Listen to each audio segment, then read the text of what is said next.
Jason is drinking through the intro, so he doesn't talk through the intro. Welcome to the Ant Hill Show. Whatever it takes to work. Yeah, I'm Ant. This is Jay Hill enjoying a holiday Starbucks beverage. Way to support the local people there, Jason. Yes, shop local. With a couple exceptions here and there. Yeah, so Jason is here. He's ready to roll, and I'm ready to roll. The bye week is over. Jason voted. Let's not get into anybody that he voted for. I don't care.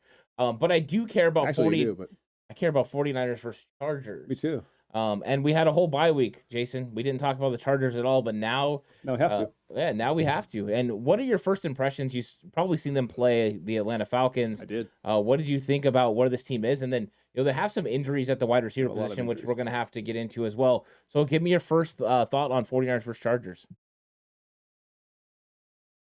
Well, one of the big thoughts I've had for about a year now is they're a terribly coached team.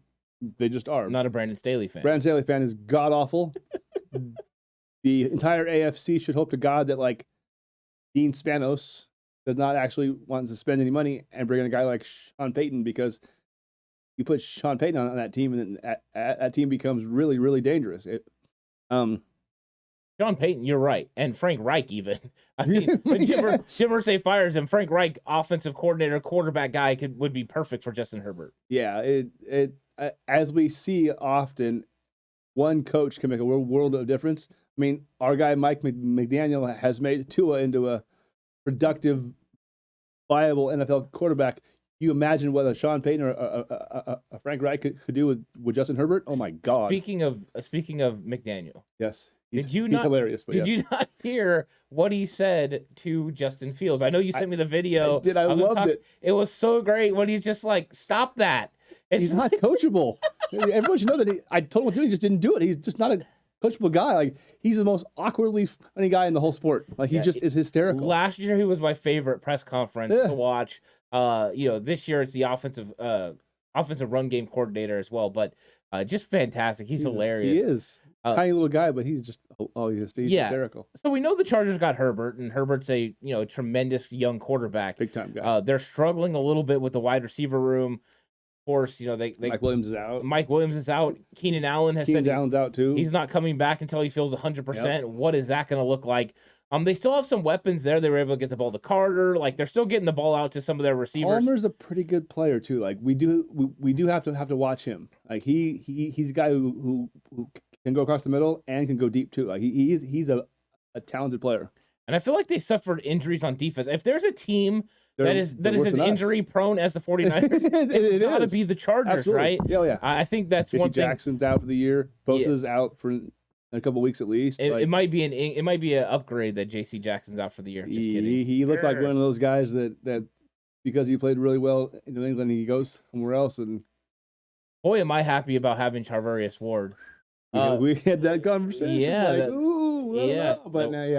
Yeah, that really worked out. So yeah, I think so. I think this is going to be a fun game. The 49ers, I think looking at it before the season started, it looked like this was going to be a really tough matchup for the 49ers to win. They were coming out of their bye, which is good news, but the Chargers with a young quarterback are really good, but they're suffered so many injuries. I think this is a winnable game. Huge is Elijah Vera Tucker too. Ooh, I did not realize they lost Elijah Vera Tucker. Their tackle, he's a big time player too. Yeah, he's pretty good. I remember scouting him coming out of college. Pretty good player. Yeah. Reinforcements on offense for the 49ers. So the news happens, right? Monday, Deebo Samuel, Kyle Juszczyk, Jawan Jennings come back to practice. And Elijah too. Oh, they opened up the practice window for Elijah Mitchell. Yeah. The 49ers, that's 4 weapons that the 49ers are going to have. This is exciting. What are you thinking about these guys coming back and reacclimating to this offense? Now that's going to have a full go Christian McCaffrey. We saw firsthand what he did against the Rams. Now it's the other Los Angeles team's time to see it. I need to make one correction. It's Rashawn Slater, not Elijah Vera. Well, thank you for picking. Yeah, you're right. Elijah. He's on the Jets. He's also out for the year, but he's a good player too. But Elijah Vera Tucker from USC, Rashawn Slater from Northwestern, who's was I think second team All Pro as a rookie last year. Oh yeah, he's legit. He's big time. He's a legit player, and You're right. So thanks for correcting yourself. It's okay to mess up here and there as long as you recover. You recovered in kind. No Mike McGlinchey's not able to get past your mistakes. You got past it, and that's what's important. Now back to the offense. Hey, we just saw them score 31 points against a pretty darn good defense without Debo, without Juice, without Jawan, without Danny Gray.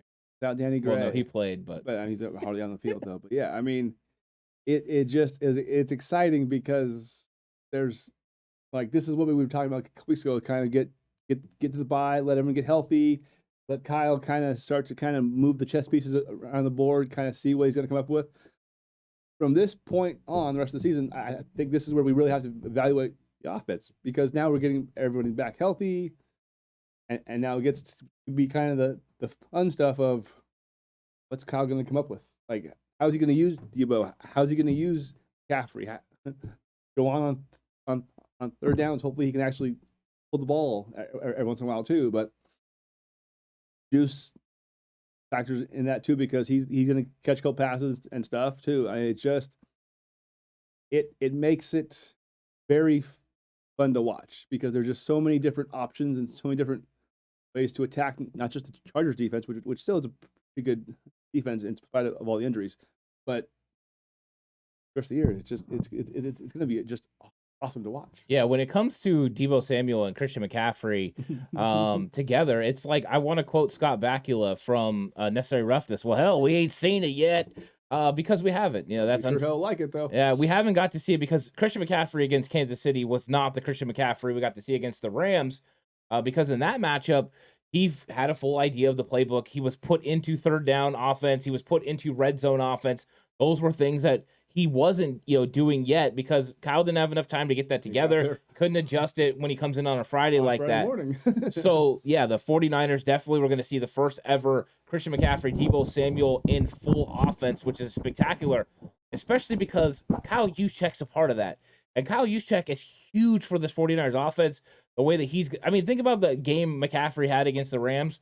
There was no Juice. What's he going to do with Juices in front of him? They need to find those matchups as well. Mm-hmm. This is an exciting thing that's going on. It's good news in San Francisco, and it's something that's different. It's good vibes, right? It's just good vibes everywhere. 49ers need to, of course, keep going. They need a big win right here against the Chargers, but getting all these guys back makes you feel good.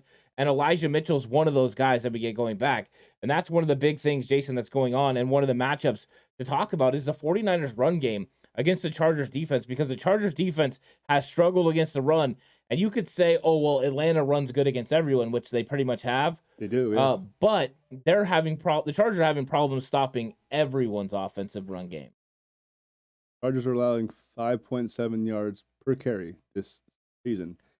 If we don't think Kyle is going to find some way to hand the ball off 30-plus times, you're smoking some good stuff because he's going, as great as Jimmy's been playing the last couple of weeks, he's going to punish that run defense until they put 8 guys plus in the box, and then look out.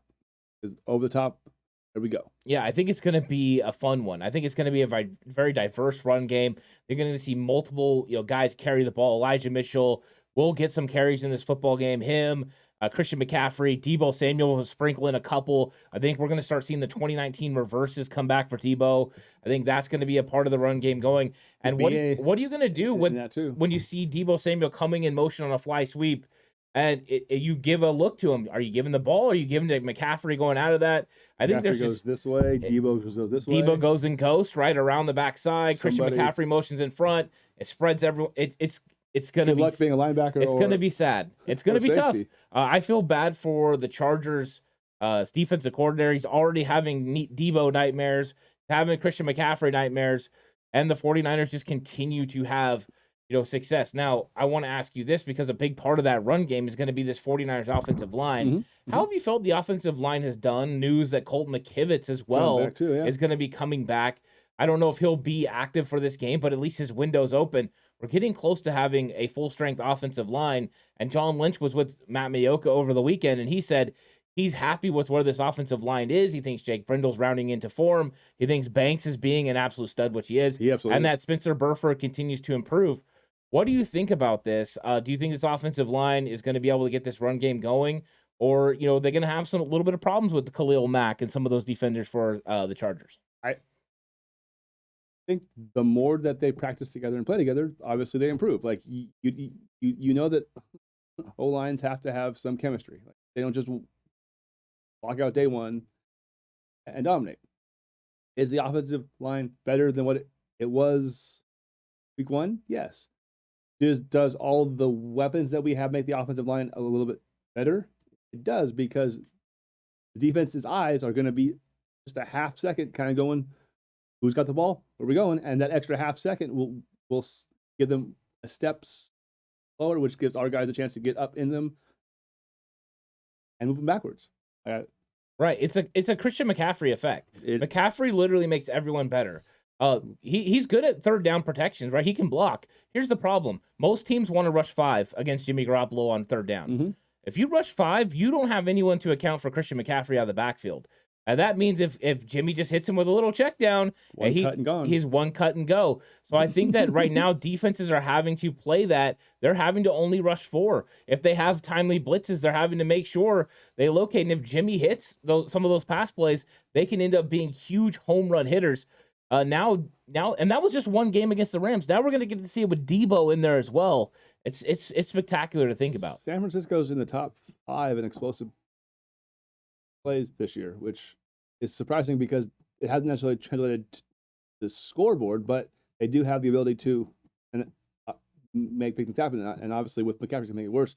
The other thing too, I heard this morning. San Francisco has the least amount of 3 and outs in the entire sport. That's pretty impressive. I mean, that helps your defense, a huge way. It's only going to get better with McCaffrey. McCaffrey was literally a piece that opened up this offense, because the things that he's going to be able to do make it more difficult for every defense. It also makes it easier for everyone on offense.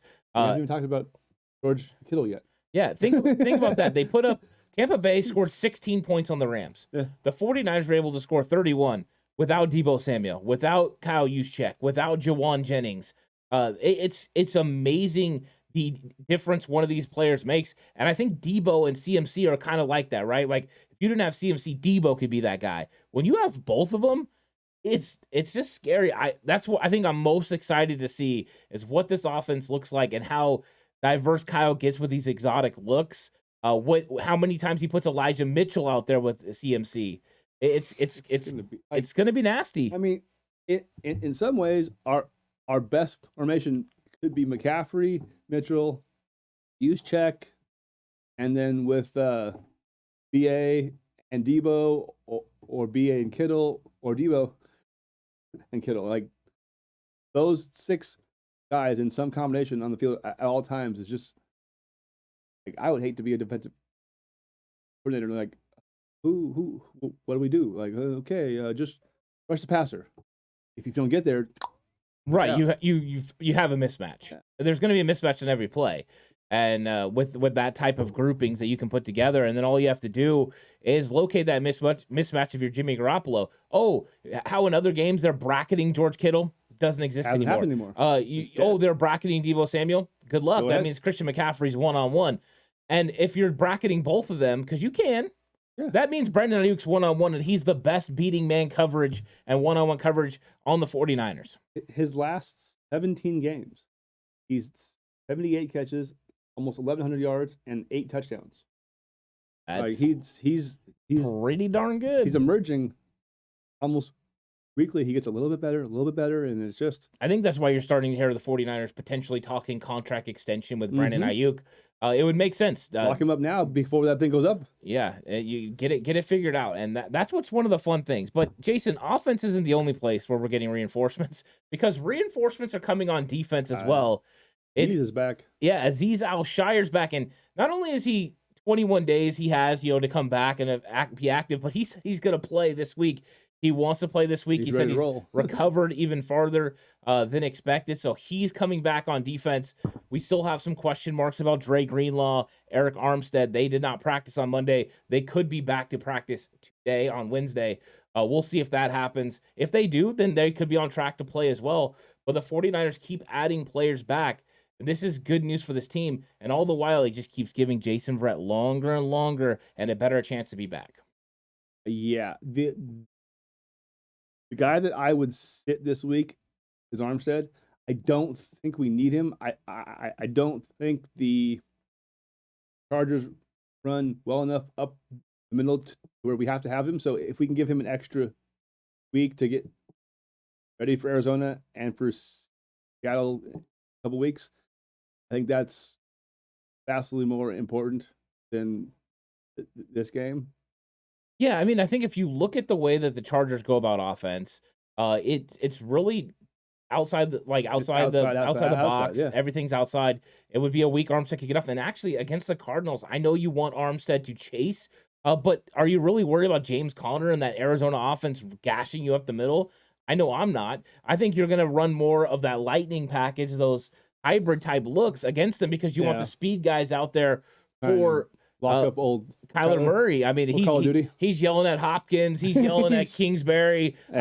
He's angry. He hasn't been able to get to past the progression point he wants on his video game, and that's been tough on him. I know that's been a tough thing for him. But Madden a little more. Yeah, I think that this is one of the things where Armstead has time because of who they're playing. Yep. But you're right. You want him to be back against Tampa Bay. You want him to be back against the Seattle Seahawks on December 14th. Against Tampa, he will be a force because as bad as the Rams O-line is, you can't convince me that they're better than the Bucs O-line. But the Bucs O-line is just bad. It's really bad. It is. It really is. And Jason, I think this defense is going to round into form now. I think they're going to get these guys back. We don't know what's going to happen with Kinlaw. His first chance to be able to be kind of have his practice window open will be next week. We'll see if that happens and if he progresses that way. It'd be nice to see him out there. If not, then hopefully they make other additions or look other ways. John Lynch said they have a few other guys that they've been monitoring. When he was asked about Odell Beckham, I'm guessing he's kind of thinking a little bit about Ndamukong Suh as well. That's tough. And who was it? The Raiders just went ahead and released someone today that really the safety Abram. Oh yeah, they went ahead and released him today. He's going to have to clear waivers, but I don't think the 49ers need a safety. I'm just saying there's good players available out there. Yeah, there's still some, and we have cap room still too, where if there's really if Kinlaw can't come back, then Ndamukong needs to be at least in for a workout in a conversation. But OBJ is just really fascinating though.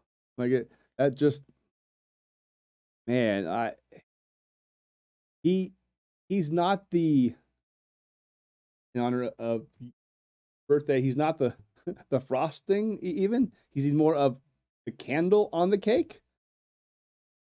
But it's a really cool looking candle that is hard to blow out and makes us even more tricky. So I don't know. I think there's some interesting layers that go into this. Jay Glazer that came out and said, hey, he's going to be healthy by the end of the week. He's going to be cleared.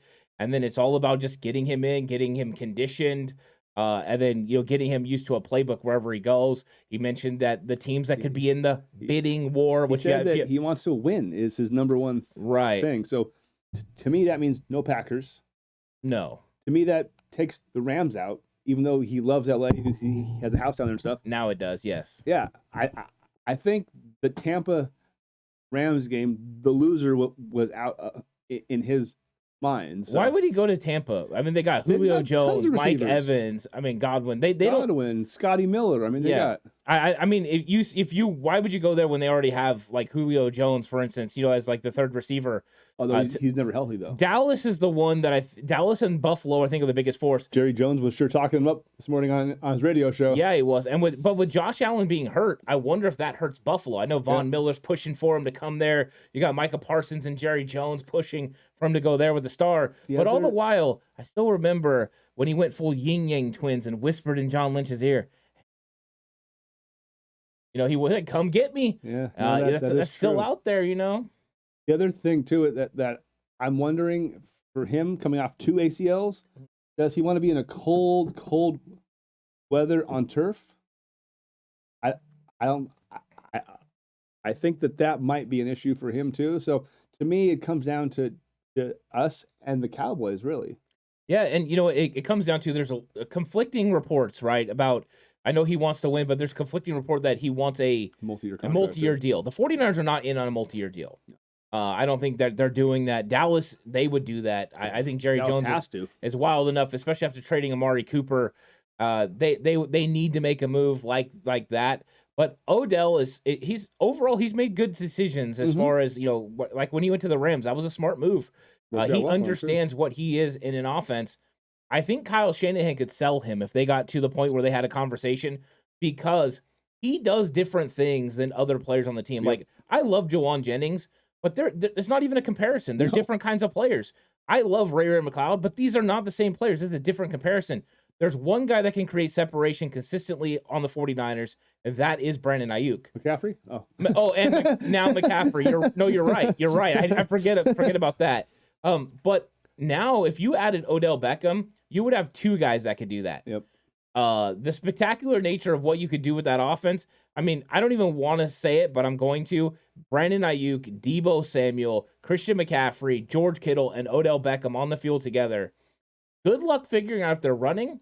Good luck figuring out who to cover. Which way they're going. It would be the most dynamic as far as skill player on offense that I've seen in a long time.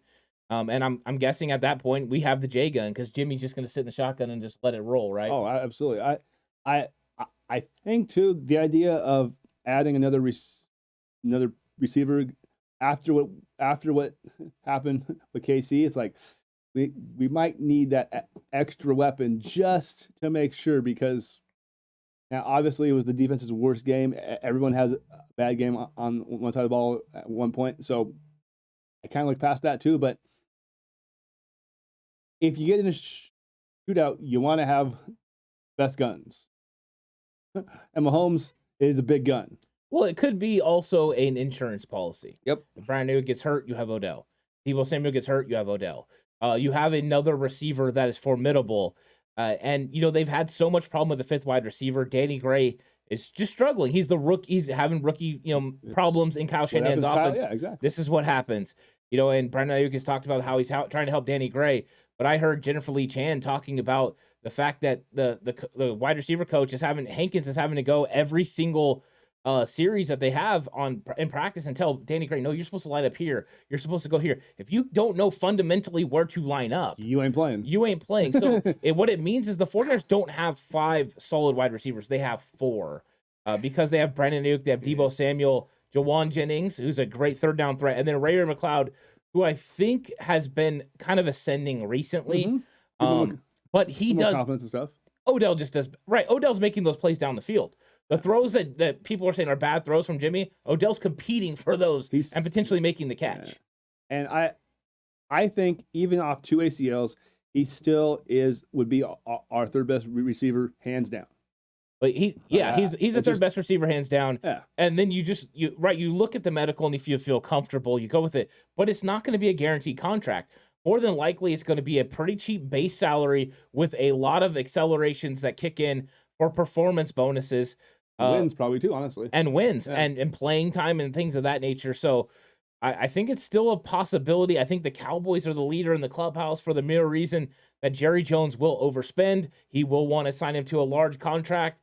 But I think if Odell really looks at it, the 49ers are the best situation to win.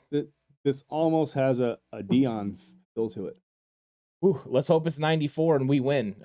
Because if it goes to us and the Cowboys kind of battling for a big time player. Well, the 49ers have been battling with the Rams, and they picked up McCaffrey. Let's see if they can beat out the Cowboys this time. The bidding war is on, according to Jay Glazer. Let's see what happens this next week. That was really good on the defense there. Yeah, it's okay. We spent 5 minutes talking about OBJ. Sometimes conversations have to be had, right? I mean, that's just the way it is. Well, let's talk about the defense a little bit more. My guy. Even though Odell would help the defense a lot because he would keep them off the field probably a little bit longer. Keep on scoring. But slowing down Justin Herbert, and this is one of those ones that's big because you've been a huge Justin Herbert fan. I had question marks on Herbert coming out of Oregon. I was wrong. He's looked fantastic. You were on this the whole time.